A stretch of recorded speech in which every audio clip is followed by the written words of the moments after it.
warahmatullahi wabarakatuh. Halo teman-teman, nama saya Dini Zakia, kelas 3C Prodi PRI. Saya di sini akan menjelaskan tentang pendidikan agama Islam. Yang beberapa materi. Pertama, materi dikotomi pendidikan Islam. Dalam pendidikan ini seringkali orang-orang itu membagi dua terpisah, ada pendidikan umum, ada pendidikan agama. Namun emang benar ya bisa dipisahkan seperti itu, padahal kan Allah sudah berfirman dalam surat Al-Maidah ayat 11, ya bismillahirrahmanirrahim, ya ayyuhalladzina amanu idza qila lakum tafassahu fil majalisi fafsahu yafsahillahu lakum wa idza qila shuzu fanshuzu yarfa'illahu alladzina amanu minkum walladzina utul ilma darajat Allah bima taf'aluna khabir. Dalam situ sudah jelas ya teman-teman, wahai orang-orang yang beriman, Allah telah menitipkan orang-orang yang beriman di antaramu dan orang-orang yang diberi ilmu pengetahuan dengan beberapa derajat. Ayat ini tegas ya teman-teman, bahwa Allah itu sudah memberi derajat itu kepada orang-orang yang beriman. Bahkan masa pendidikan itu bisa dibagi dua, sedangkan pendidikan agama itu membentuk akhlak dan moral kita sebagai Islam.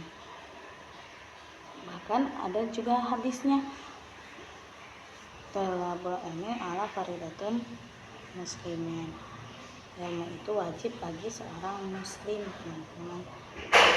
Bahkan orang-orang ulama zaman dulu juga kan tidak membedakan, seperti Ibnu Sina, Ibnu Khaldun, itu tidak membedakan pendidikan, tidak membedakan ilmu, sudah jelas.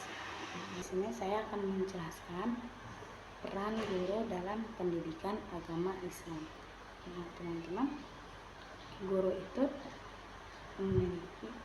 adalah yang mengajarkan akhlak, mengajarkan ilmu, bahkan pilar utama dalam pendidikan agama, pendidikan agama maupun pendidikan umum, pilar utama. Guru dalam pendidikan Islam harusnya memiliki ilmu yang luas, akhlak yang baik, dan keikhlasan dalam mengajar, seperti dalam hadis yang tadi saya bacakan, talabul ilmu ala faridatun ala kulli muslim. Terus juga ada hadis yang lain, sebaik-baiknya kalian adalah yang orang yang belajar dan yang mengajarkannya. Jelas-jelas itu orang yang mengajarkannya itu berarti guru ya teman-teman.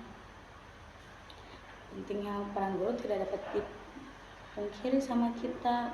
Seberapa besar kesabaran mereka, seberapa besar ilmu mereka, maka kita bisa menghormati dan mendukung para guru-guru kita, karena mereka adalah pahlawan tanpa jasa yang bisa memberi panutan kepada kita. Lalu yang ketiga, peran keluarga dalam pendidikan Islam. Jelas-jelas ketika anak-anak itu terdiri dari keluarga dulu, terbentuk dari keluarganya dulu. Jika keluarganya baik, maka anaknya juga akan baik, dan jika keluarganya buruk, anak-anak akan diragukan bagaimana pendidikan di dalam rumahnya, karena kita lihat dulu fondasi di rumahnya apakah baik ataukah tidak. Bahkan kita tidak tahu orang tuanya bagaimana, ayah dan ibunya mengajarkannya bagaimana pada anak-anaknya, karena anak-anak itu melihat dulu dari keluarganya, melihat dulu bagaimana kondisi keluarganya. Jadi kita tidak bisa, walaupun guru mengajarkan anak-anaknya, ya percuma kalau keluarganya saja tidak memiliki fondasi yang kuat. Itu teman-teman, kita lihat dulu agar keluarganya apakah bisa membentuk keyakinan anak, keyakinan dalam imannya, keyakinan dalam dirinya sendiri, dan akhlaknya juga bisa baik itu dari orang tuanya dahulu. Nah, terus ini adalah peran lingkungan dalam pendidikan Islam. Nah, teman-teman, selain guru, keluarga, orang tua, saudara, itu lingkungan juga terpengaruh. Anak-anak itu bisa terpengaruh, bahkan seseorang itu akan tergantung kepada agama temannya. Maka kita itu harus bisa mencari lebih baik lagi kepada teman, apakah temannya ini baik dalam agamanya, dalam imannya. Kita lihat dulu agar kita bisa memiliki lingkungan sosial yang baik juga pada anak-anak kita. Jika kita misalnya dekatin anak didik kita kepada mau anak kandung, mau anak didik, pada orang yang lingkungannya kurang baik, ya pada negatif, maka percuma juga. Pondasi guru, pondasi keluarga sudah baik, terus tiba-tiba anak dekat dengan lingkungan yang buruk, akan tidak baik juga anaknya. Tapi itu tergantung dengan dirinya sendiri, apakah dia bisa memiliki pondasi dirinya sendiri karena guru dan keluarganya baik, terus dekat dengan lingkungan yang negatif, maka ya kita harus kuatin lagi pondasi anaknya biar lebih baik lagi. Nah, itu lingkungan juga terpengaruh dalam pendidikan Islam, teman-teman. Lalu materi selanjutnya, lembaga-lembaga dalam Islam, pendidikan Islam di Indonesia. Di Indonesia ini sudah lumayan banyak, teman-teman, lembaga-lembaga Islam di Indonesia. Itu ada Muhammadiyah, ada NU, ada Persis, ada, ya alhamdulillah sudah banyak ya pendidikan Islam di Indonesia ini. Nah, lalu kita lanjut ke tokoh-tokoh pendidikan agama Islam ini. Nah, yang tadi sudah saya bilang lembaga-lembaganya. Nah, ini ada tokoh-tokohnya. Untuk Muhammadiyah, tokohnya itu Kiai Haji Ahmad Dahlan. Lalu ada yang pendiri NU, itu ada Kiai Haji Hashim Asy'ari. Lalu juga ada pendiri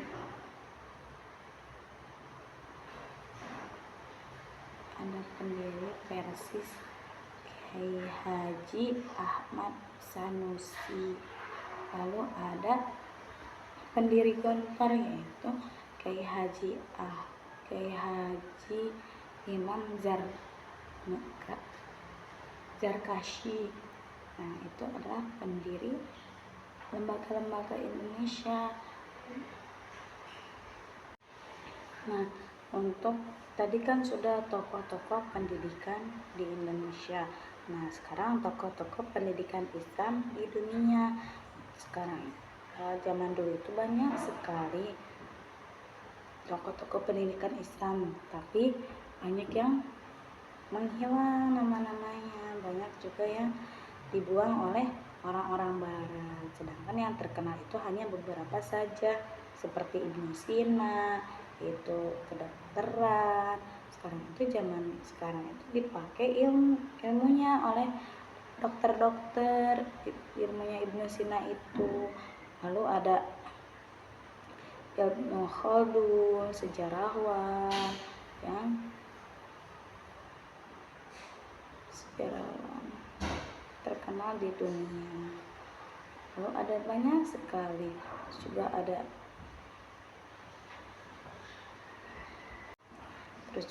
Al-Ghazali, itu yang membuat buku Ihya Ulumuddin. Nah, yang terakhir, materi terakhir tentang tantangan global pendidikan Islam. Banyak sekali tantangan global pendidikan agama Islam zaman sekarang, teman-teman. Ada globalisasi dan modernisasi. Globalisasi itu sekarang pengaruh terhadap terhadap masyarakat, pemikirannya, pola pikirnya terhadap masyarakat, apalagi dalam pendidikannya, teman-teman. Nah, untuk modernisasi sekarang, modern itu zaman sekarang malah memisahkan agama. Sekularis itu menggeserkan nilai-nilai agama daripada umum. Jadi lebih dipentingkan umum daripada pendidikan agama Islam. Lalu ada perkembangan teknologi. Zaman sekarang itu teknologi itu sangat melesat jauh, teman-teman.